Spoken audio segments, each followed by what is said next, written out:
नमस्कार मित्रों। देश का वैभव विश्वविद्यालयों से संबद्ध होता है और दूषित विश्वविद्यालय संपूर्ण राष्ट्र को दूषित कर देते हैं।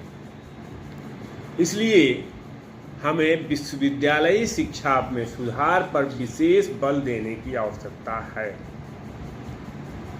आज़ादी के बाद अगर कहीं सबसे अधिक कमजोरी आई है तो वह है शिक्षा का क्षेत्र, और शिक्षा के क्षेत्र में ही भी अध्यापक शिक्षा में विशेष कमजोरी आई है। आज की जो व्यवस्था है, आज का जो समय है, आज के समय में अध्यापक शिक्षा यानी जिसको शिक्षक प्रशिक्षण कहते हैं, वो चाहे बीएड हो, बीपीएड हो, डीएलएड हो, ये एक व्यवसाय के रूप में समाज में प्रचलित हो गया है।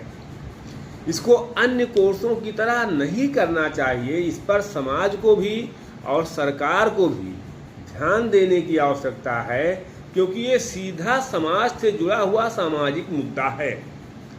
ये अध्यापक बनकर समाज में जाते हैं और समाज के नौनिहालों को, समाज के बच्चों को शिक्षित करते हैं।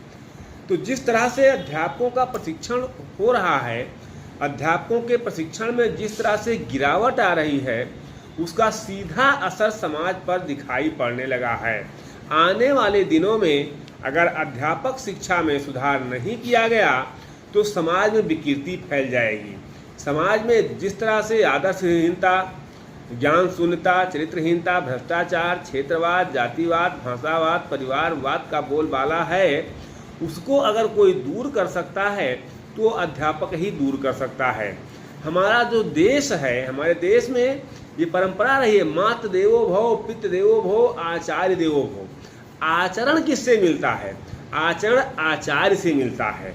आज आचार्य ही नहीं रह गया है, आचार्य में खुद आचरण नहीं है, तो जो दीपक वो दीपक दूसरे दीपक को क्या जलाएगा जो स्वयं न जल रहा हो।